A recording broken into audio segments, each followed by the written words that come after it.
मैं मनोज, एक आम सा आदमी जिसने अपनी जिंदगी के बेहतरीन साल मेहनत करते हुए गुजारे। मेरी उम्र के इस पड़ाव पर जब मुझे सुकून और आराम की जिंदगी जीनी चाहिए थी, तब मेरी जिंदगी में तूफान आ गया। मेरे 4 बच्चे हैं, 3 बेटे नवीन, सुमित और पंकज, और एक बेटी नैना। मैंने अपनी जिंदगी भर की कमाई उनकी अच्छी परवरिश और खुशियों के लिए खर्च कर दी। मगर जैसे जैसे वक्त गुजरता गया, मुझे यह एहसास हुआ कि मेरी परवरिश और मोहब्बत का हक वो लोग अदा नहीं कर सके। मेरी सबसे बड़ी मुश्किल उस वक्त शुरू हुई जब मेरी पत्नी निर्मला का देहांत हो गया। निर्मला मेरे लिए हर कदम पर एक सहारा थी, लेकिन जब वो चली गई तो मेरी दुनिया ही उजड़ गई। निर्मला के जाने के बाद मेरे बेटे नवीन के साथ एक हादसा हो गया और वो भी मुझे छोड़कर इस दुनिया से चला गया। उसकी पत्नी सुमित्रा विधवा हो गई, इसलिए वो मेरे साथ रहने के लिए आ गई। उसके 2 छोटे बच्चे थे, राहुल और अदिति, जिनकी परवरिश की जिम्मेदारी अब मेरे कंधों पर आ पड़ी थी। मैंने सुमित्रा और उसके बच्चों का ध्यान रखना शुरू किया। मेरे दिल में उसके लिए सिर्फ हमदर्दी थी, क्योंकि वो दुनिया की मुश्किलों से अकेले ही हिम्मत करके लड़ रही थी। मैं उसे और उसके बच्चों को वो सारी सुविधाएं और सहारा देना चाहता था जो वो खो चुके थे। मगर मेरी दूसरी बहुएं वंदना और पल्लवी को ये बात बिल्कुल भी पसंद नहीं आ रही थी। वे समझती थी कि मैं अपने रिटायरमेंट के पैसे सुमित्रा और उसके बच्चों पर खर्च कर दूंगा और उनके पति सुमित और पंकज को कुछ भी नहीं मिलेगा। उनकी नजरें हर वक्त सुमित्रा पर ही जमी रहती थी और वे हर मुमकिन तरीके से उसके लिए मुश्किलें पैदा करने की कोशिश करती थी। सुमित्रा, जो कि पहले ही अपने दुखों में डूबी हुई थी, उनकी बातों और व्यवहार से और भी ज्यादा दुखी हो जाती थी। सुमित्रा मेरी पत्नी की मौत के बाद से मेरा खास ख्याल रखने लगी थी। वो मेरे खाने पीने से लेकर दवाइयों तक हर चीज का ध्यान रखती थी। उसकी देखभाल में एक बेटी जैसा एहसास था और उसने धीरे धीरे मेरे दिल में अपने लिए खास जगह बना ली थी। मैं उसके बच्चों के लिए खिलौने और कपड़े खरीद कर लाता, जिससे वे बहुत खुश हो जाते। मगर घर के बाकी लोगों को मेरा ये सब करना पसंद नहीं आ रहा था। मेरी दूसरी बहुएं अक्सर ये जिक्र करती कि मैं अपनी सारी जमा पूंजी सुमित्रा और उसके बच्चों पर क्यों खर्च कर रहा हूँ। क्या उन लोगों के लिए उसमें से कुछ भी नहीं बचेगा? मैंने उन्हें कई बार समझाने की कोशिश की थी कि ऐसा नहीं है, लेकिन उनकी बातों ने मेरे बेटों को भी मेरे खिलाफ भड़का दिया था। सुमित और पंकज मुझसे दूर होते जा रहे थे और वे मुझ पर शक करने लगे थे, वो शक जो उनकी पत्नियों ने उनके दिमाग में डाला था। एक रात जब मैं अपनी परेशानी की वजह से सोच विचार में बैठा हुआ था, अचानक दरवाजा खुला और सुमित्रा अंदर आई। इससे पहले कि मैं कुछ कहता, वो मेरी तरफ बढ़कर बोली, पिताजी, मैं जानती हूँ कि इस वक्त आप पर क्या गुजर रही है, लेकिन आप बिल्कुल भी परेशान ना हो। मैं हमेशा आपके साथ हूँ और रहूंगी। उसकी ये बात सुनकर मेरे दिल में कुछ हल्का सा महसूस हुआ, जैसे कोई बहुत भारी बोझ उतर गया हो। वो रात मेरी जिंदगी में एक नया मोड़ लेकर आई। सुमित्रा ने मुझे याद दिलाया कि अभी जिंदगी खत्म नहीं हुई है और अभी तो बहुत कुछ बाकी है जिसके लिए हमें जीना है। सुमित्रा का मेरे घर में रहना मेरे बेटों के लिए हमेशा से एक बहुत बड़ा मामला बनता जा रहा था। सुमित और पंकज को सुमित्रा से अजीब सी दुश्मनी हो गई थी। वे उसके हर काम में कमियां निकालते, उसके बच्चों को डांटते और अक्सर उसके खिलाफ बातें करते। एक दिन मैं घर के आंगन में बैठा था जब मैंने अपने बेटों को आपस में धीरे धीरे बातें करते सुना। वे लोग प्लान बना रहे थे कि किस तरह से सुमित्रा को इस घर से निकाल दिया जाए। सुमित, जो हमेशा से जल्दी गुस्से में आ जाता था, बोला, हमें इस औरत को जल्द से जल्द यहाँ से निकालना होगा। पिताजी का सारा पैसा इसी पर खर्च हुआ जा रहा है और इसके बच्चे मजे से रह रहे हैं। अगर हमने कुछ भी नहीं किया तो फिर हमारा हिस्सा तो कहीं का नहीं रहेगा। पंकज ने भी उसकी हाँ में हाँ मिलाई और बोला, सही कह रहे हो भैया, अगर ये औरत यहाँ रही तो पिताजी हमें कुछ देंगे ही नहीं, इसीलिए हमें जल्द से जल्द इसे इस घर से निकालने का तरीका ढूंढना होगा। पंकज, जो कि सबसे बड़ा और अक्सर बहुत ही समझदार समझा जाता था, कहने लगा, हमें कोई ऐसा बहाना बनाना होगा जिससे सुमित्रा खुद ही इस घर को छोड़ने के लिए मजबूर हो जाए। ये सारी बातें सुनकर मेरा दिल बैठ गया। मेरे अपने ही बेटे मेरे खिलाफ साजिश कर रहे थे और उसकी वजह थी वो बेचारी विधवा लड़की जो खुद इतनी मुश्किल में थी। मैं जानता था कि अगर सुमित्रा को इस घर से निकाल दिया गया तो उसके पास कोई और ठिकाना नहीं रहेगा, क्योंकि उसके माता पिता भी अब इस दुनिया में नहीं थे। वो मेरे स्वर्गीय बेटे की एकमात्र निशानी थी। मैंने फैसला किया कि सुमित्रा के लिए मैं हर मुमकिन कदम उठाऊंगा। मैंने अपने बेटों को अपने कमरे में बुलाया और उनसे खुलकर बात की। तुम लोग क्या सोचते हो कि इस सब से तुम्हें क्या मिलेगा? सुमित ने गुस्से में जवाब दिया, पिताजी, आपको हमारी कोई भी फिक्र नहीं है। आपका सारा ध्यान तो सुमित्रा और उसके बच्चों पर है।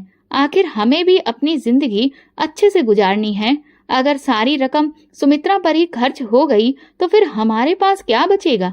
मैंने सुमित की आंखों में देखा और कहा, तुम लोगों को ये बात समझनी चाहिए कि सुमित्रा का इस दुनिया में कोई नहीं है। अगर मैं उसका ख्याल नहीं रखूंगा तो वो बेचारी कहाँ जाएगी? तुम लोग जो उसके और उसके बच्चों के साथ कर रहे हो वो बहुत ज्यादा गलत है। पंकज ने तुरंत बीच में पड़ते हुए कहा, पिताजी, हमें इस बात का एहसास है कि सुमित्रा की हालत अच्छी नहीं है, मगर आपको हमें भी नजरअंदाज नहीं करना चाहिए। हम आपके बेटे हैं और हमारा भी अधिकार है। मैंने पंकज की बात सुनकर गहरी सांस ली और कहा, तुम लोग मेरे बेटे हो और मैं तुम सबको बराबर का प्यार देता हूँ, मगर सुमित्रा को मैं इस घर से जाने नहीं दूंगा। उसके लिए ये घर ही उसका आखिरी सहारा है।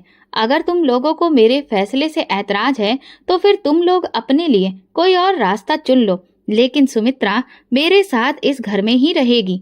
मेरे इस फैसले पर घर का माहौल और भी ज्यादा तनाव से भर गया। बेटे और बहू के चेहरे पर नाराजगी अब साफ नजर आने लगी थी।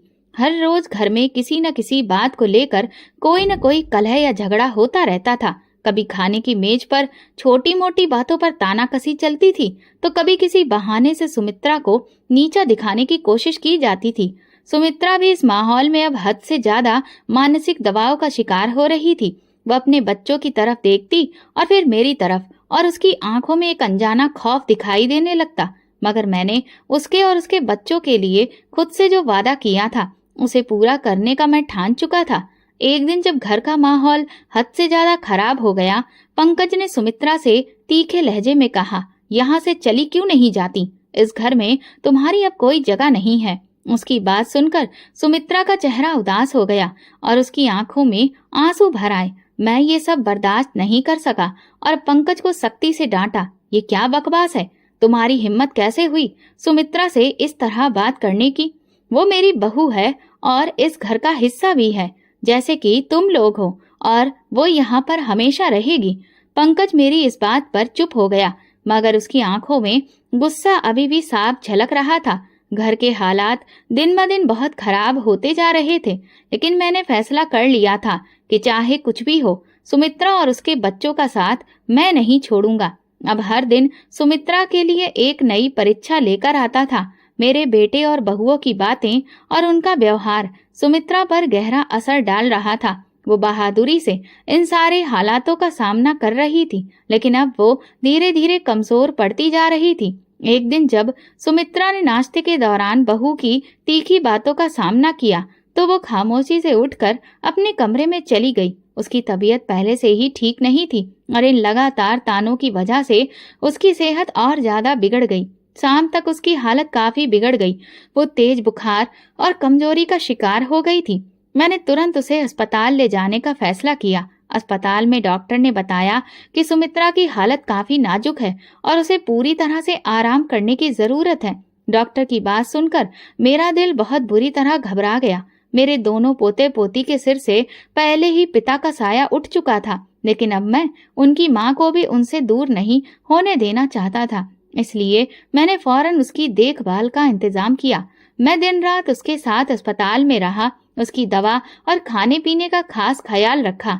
मेरी प्रार्थना रंग लाई और कुछ ही दिनों में सुमित्रा की हालत ठीक होने लगी। जब मैं सुमित्रा को घर वापस लाया तो वो बहुत कमजोर थी। उसकी हालत ऐसी थी कि वो बिस्तर से उठ भी नहीं सकती थी। मैंने उसके कमरे में एक छोटा सा बिस्तर लगाया और उसके सिरहाने बैठकर उसकी देखभाल करने लगा। मैंने उसे खुद खाना खिलाया, दवा दी और रात भर उसकी सेवा की।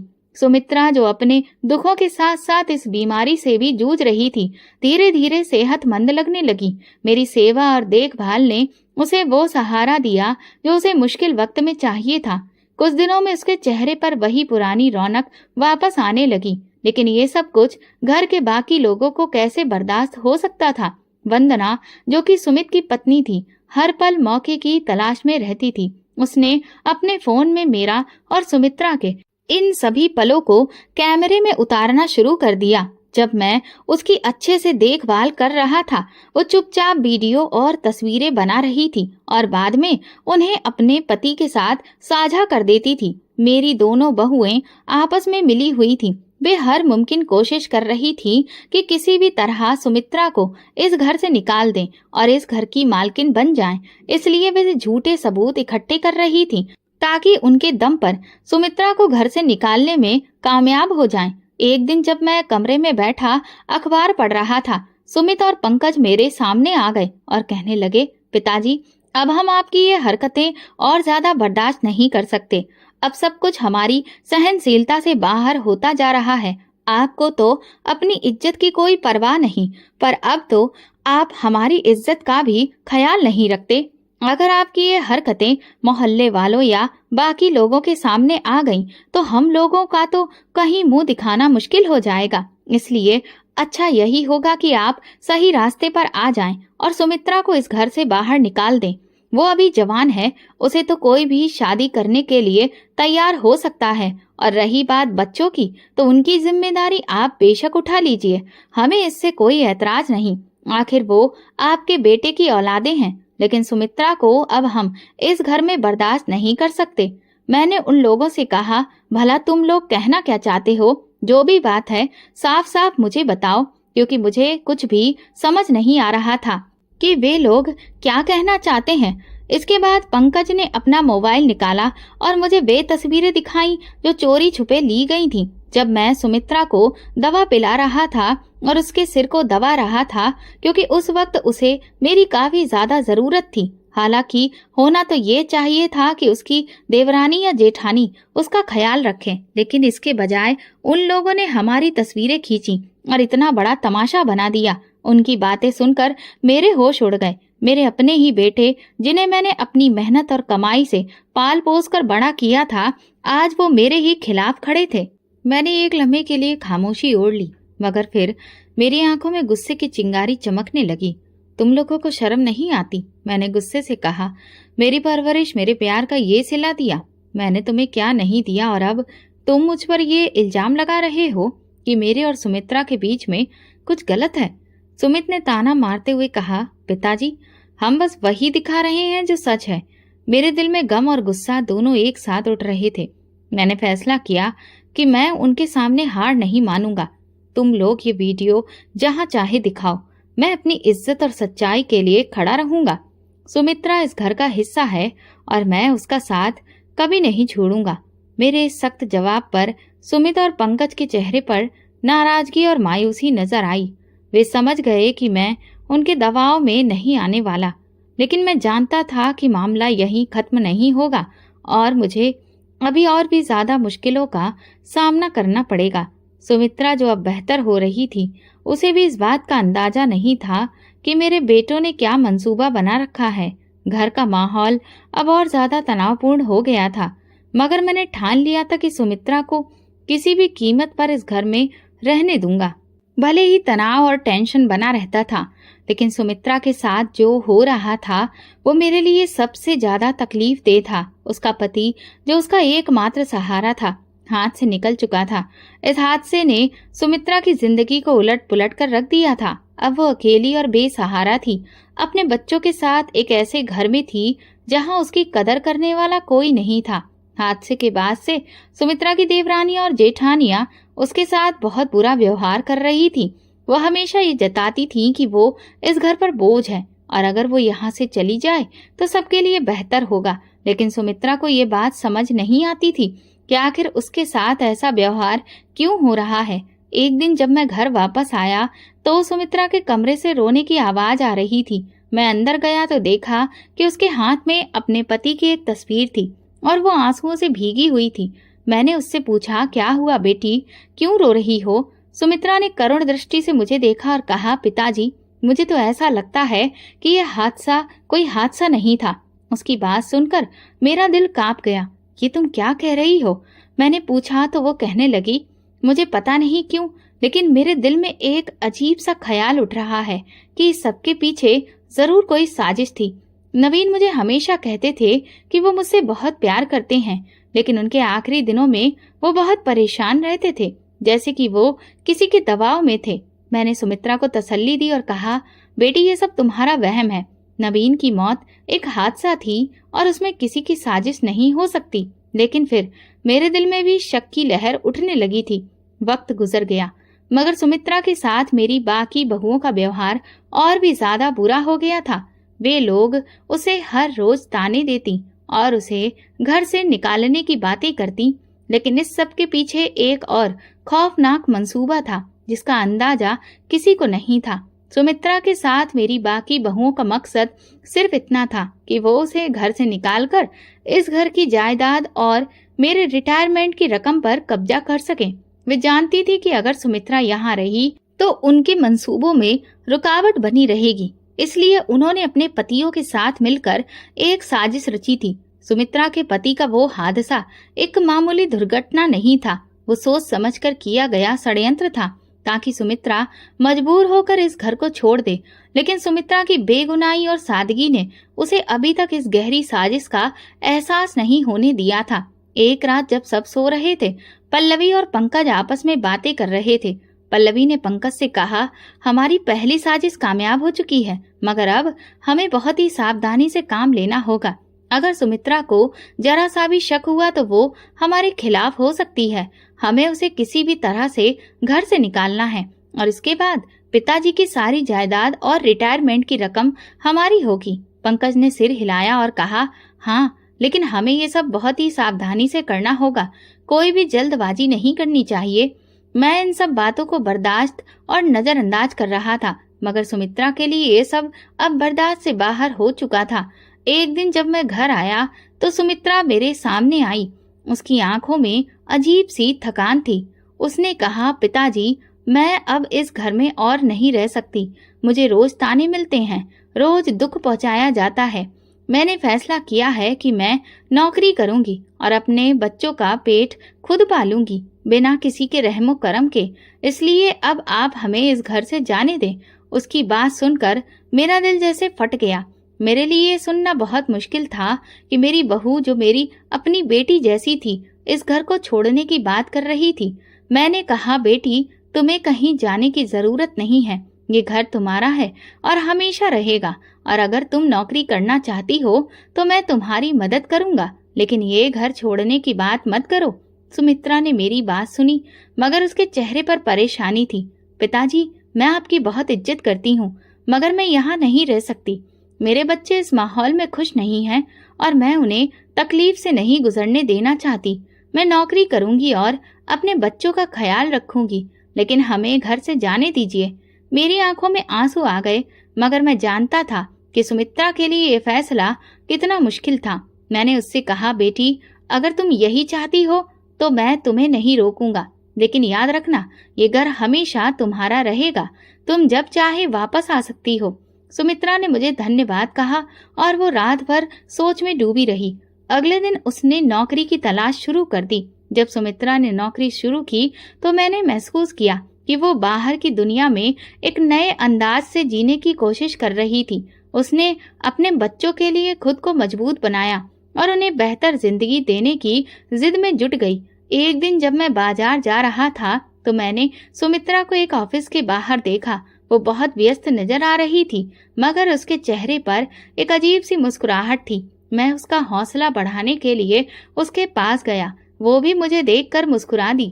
मैंने उस लम्हे में सोचा कि शायद बाहर की दुनिया उसके लिए बेहतर होगी, शायद वो अपने आप को एक नई जिंदगी दे सकेगी। मगर ये सब कुछ इतना आसान नहीं था। मेरी बाकी बहुएं उसके खिलाफ अब भी साजिशें कर रही थीं। मैं जानता था कि वे सुमित्रा को कभी खुश नहीं देखना चाहती थी। घर में हर दिन एक नई साजिश होती थी। मैंने अपने बेटों को बार बार समझाया, लेकिन उन पर कोई असर नहीं हुआ। वे चाहते थे कि सुमित्रा घर से चली जाए ताकि वे रिटायरमेंट के पैसे और जायदाद पर कब्जा कर सकें। लेकिन मैंने फैसला कर लिया था कि मैं सुमित्रा को इस तरह हारने नहीं दूंगा।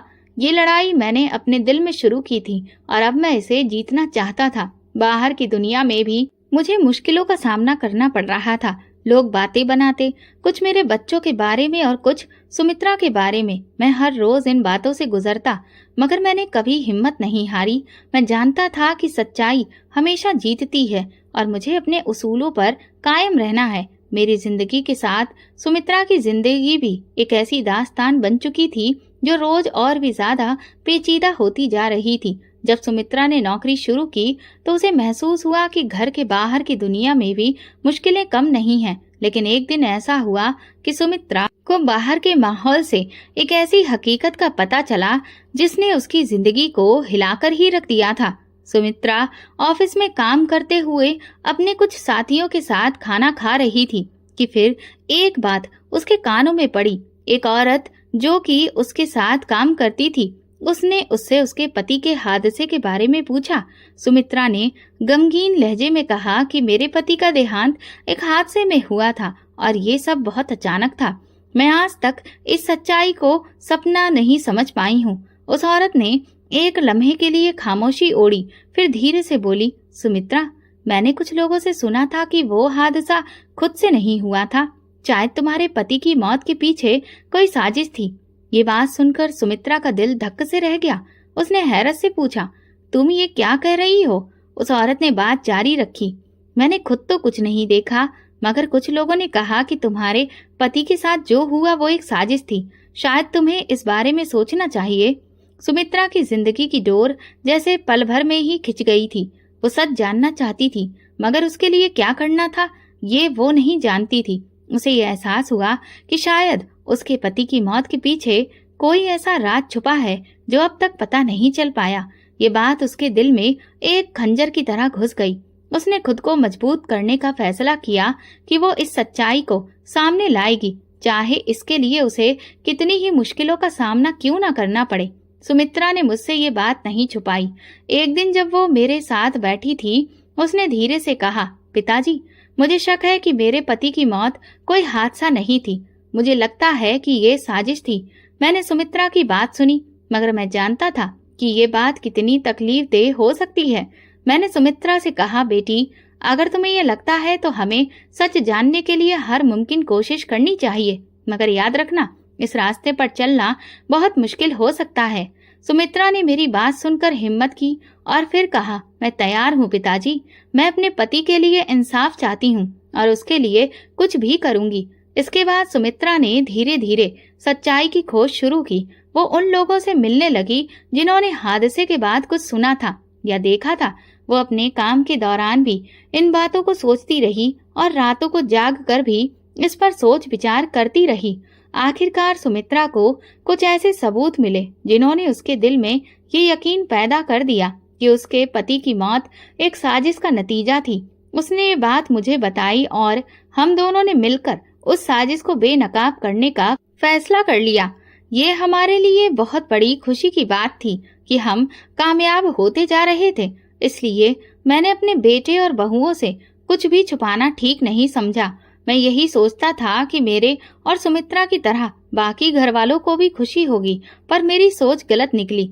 जब मैंने सब घर वालों को बता दिया कि अब नवीन के कातिल जल्द ही हमारे सामने होंगे, तो मेरी दोनों बहुओं के चेहरों से तो रंग ही उड़ गए। उनके चेहरे सफेद पड़ने लगे और वे दोनों अपने हाथों की हथेलियां आपस में रगड़ने लगी और एक दूसरे की तरफ देखने लगी। फिर मेरे दोनों बेटे मुझसे कहने लगे, पिताजी, अब इस मामले को इतना लंबा घसीटने का कोई फायदा नहीं है। आप क्यों इस सब से जूझ रहे हैं? जिसकी जितनी उम्र लिखी होती है वो उतना ही जीता है। नवीन की जिंदगी भी शायद इतनी ही लिखी थी।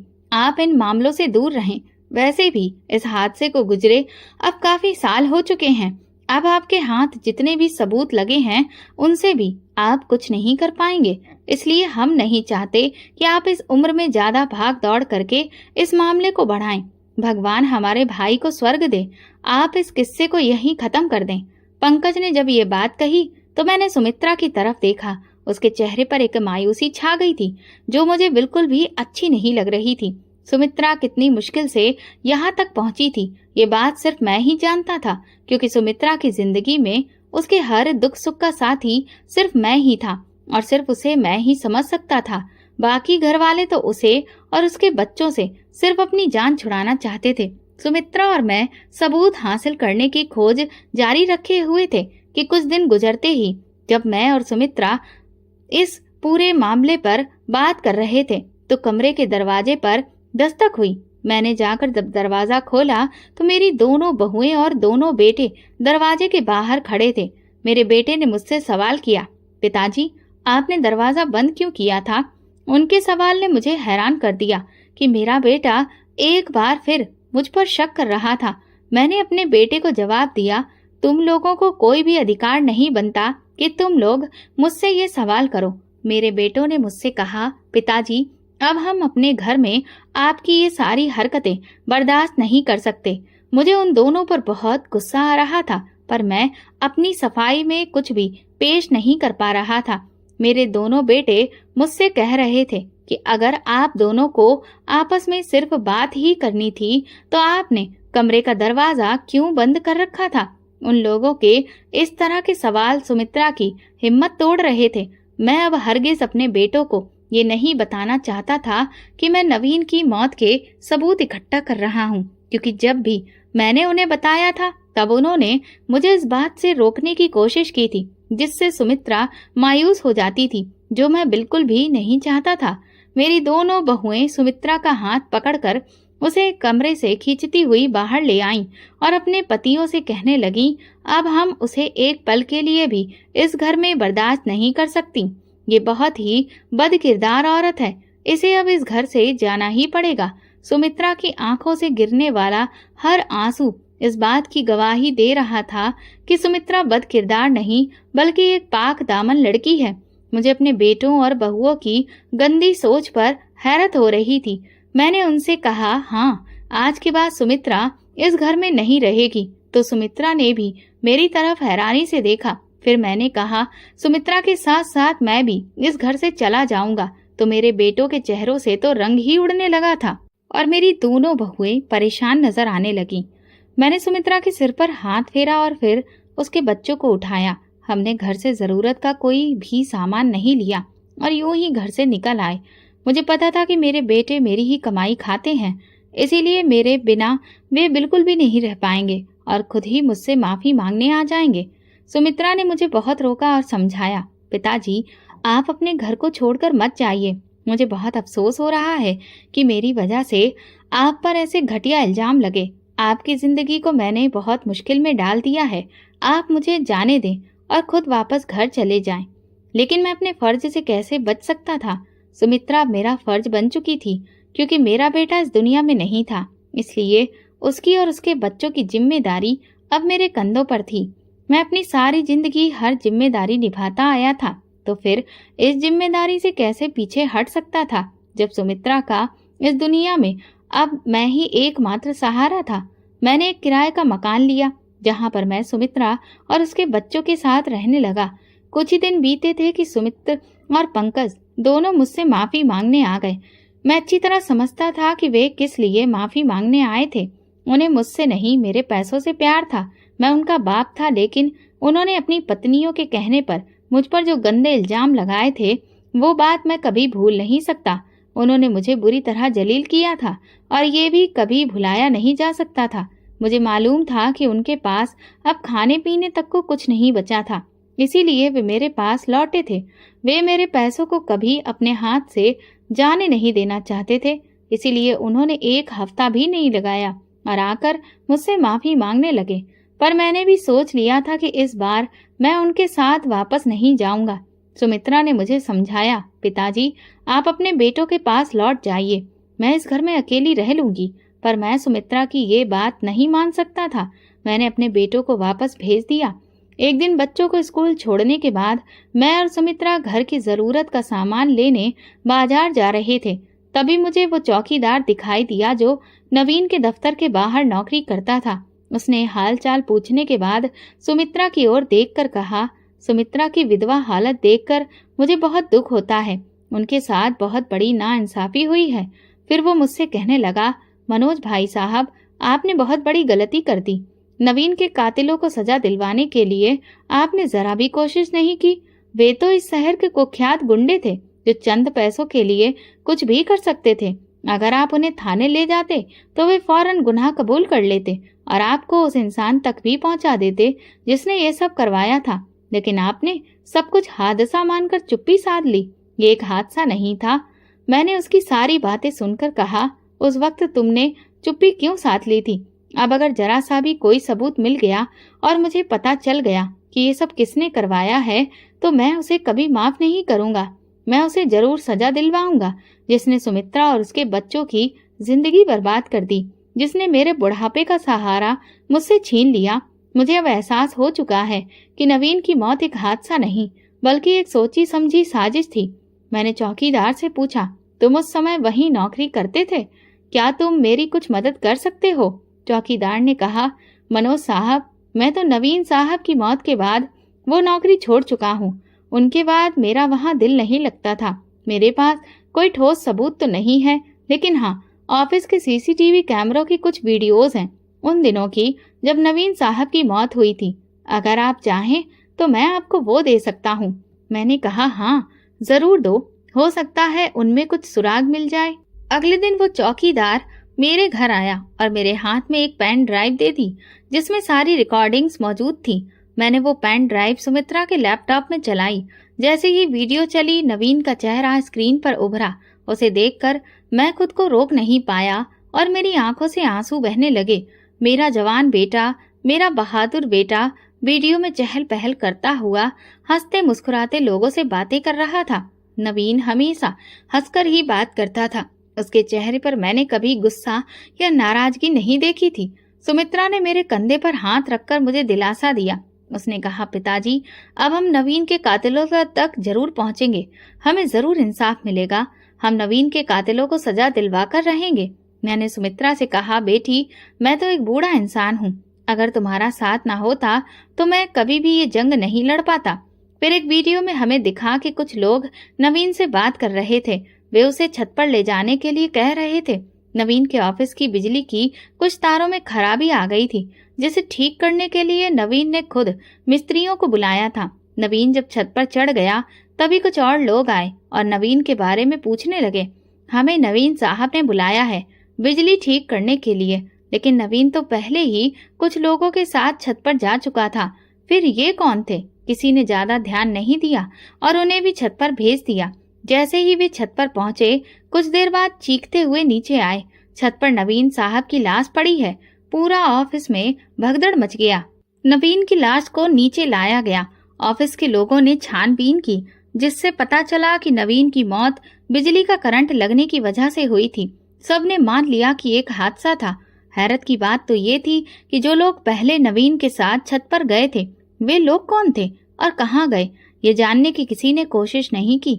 ये बात वहीं दब गई, जबकि वीडियो में उन लोगों के चेहरे साफ नजर आ रहे थे। मैंने वो वीडियो जाकर पुलिस के सामने पेश कर दी।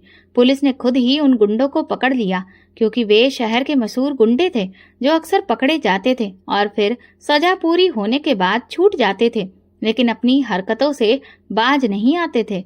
उन्होंने अपना गुनाह कबूल कर लिया और बता दिया कि ये काम उन्होंने पैसों के बदले किया था। जब ये पता चला कि उन्हें पैसे किसने दिए तो मेरे पैरों तले से जमीन खिसक गई। वो पैसे मेरी दोनों बहुओं ने दिए थे नवीन को मारने के बदले में। मुझे यकीन नहीं हो रहा था कि मेरी बहुएं हमारे साथ इतनी बड़ी दुश्मनी कर सकती हैं। मैंने ये सारी सच्चाई अपने दोनों बेटों सुमित और पंकज को सुनाई। उन्होंने अपनी पत्नियों को तलाक देने का फैसला किया। मैंने दोनों बेटों से कह दिया कि तुम अपनी पत्नियों को तलाक दो या ना दो, मुझे इस बात से कोई फर्क नहीं पड़ता, क्योंकि मेरा तुम लोगों से अब कोई भी रिश्ता नहीं है। मैं अपनी पूरी जायदाद, अपनी रिटायरमेंट की रकम और सब कुछ सुमित्रा और उसके बच्चों के नाम कर रहा हूँ। ये सुनकर मेरे बेटों ने भी मेरे इस फैसले पर कोई ऐतराज नहीं जताया। वे कहने लगे, पिताजी, अब तक हम अपनी पत्नियों पर आंख बंद करके भरोसा कर रहे थे। हम कभी सपने में भी नहीं सोच सकते थे कि हमारी पत्नियां हमारे सगे भाई की जान ले लेंगी, जाने अनजाने में ही सही, लेकिन हम अपनी पत्नियों का साथ देते रहे। इसीलिए आपका फैसला हमारे लिए बिल्कुल सही है अब हम अपनी पत्नियों को उनके किए की सजा हर हाल में दिलवाएंगे और अपने भाई को इंसाफ दिलवाएंगे। वे आगे कहने लगे, पिताजी, अब हमें ना तो दौलत चाहिए और ना ही जायदाद, बस आप हमें छोड़कर ना जाएं और हमेशा हमारे साथ रहें। कृपया हमें माफ कर दीजिए। उन्होंने सुमित्रा से भी माफी मांगी और कहा, हमारी पत्नियां हमें आपके खिलाफ भड़काती रहीं, हमारे दिलों में दौलत का लालच भरती रहीं। वे हमारे दिलों में पिताजी के प्रति नफरत पैदा कर रही थीं। इसी कारण हम पिताजी की बेइज्जती करते थे और उनकी कोई बात नहीं मानते थे। कृपया हमें माफ कर दें और हमारे साथ चलकर अपने घर में रहें। जब मैंने अपने बेटों को पश्चाताप की आग में जलते हुए देखा तो मैंने भी उन्हें माफ कर दिया, क्योंकि इस समय वे पूरी तरह से गलत नहीं थे। वे सिर्फ भड़कावे में आ गए थे। अगर उन्हें इस बात का जरा भी एहसास होता कि उनकी पत्नियां उनके साथ कौन सा खेल खेल रही हैं और कौन सा गुनाह करने जा रही हैं, तो वे इस समय उनके साथ कभी भी नहीं देते। मुझे अपने बेटों पर पूरा यकीन था कि चाहे उनके मन में दौलत का कितना भी लालच हो, लेकिन वे इतने नहीं गिर सकते कि अपने ही सगे भाई की जान ले लें। पत्नियों के भड़कावे में आकर वे सिर्फ धोखा खा गए थे। असली सच्चाई उन्हें नहीं पता थी, इसलिए मैंने अपने बेटों को माफ कर दिया। इसके बाद पुलिस मेरी दोनों बहुओं को पकड़कर ले गई और अदालत ने नवीन के कत्ल के जुर्म में उन्हें सजा सुनाई। मैं और सुमित्रा बहुत खुश थे, क्योंकि हमें अपने मकसद में कामयाबी मिल चुकी थी और मेरे स्वर्गीय बेटे को इंसाफ मिला था। सुमित्रा के चेहरे पर अब हर वक्त एक सुकून नजर आता था, जो नवीन के कातिलों को सजा दिलवाने के बाद आया था। सुमित्रा और उसके बच्चों को देखकर अब मैं भी बहुत ज्यादा खुश था। दोस्तों, अगर आपको हमारी कहानी पसंद आई हो तो कमेंट करके जरूर बताएं। वीडियो को लाइक करें और ज्यादा से ज्यादा शेयर करें। अगर आप चैनल पर नए हैं तो सब्सक्राइब जरूर करें और नोटिफिकेशन बेल दबाएं ताकि अगली अपडेट सबसे पहले आपको मिले। धन्यवाद।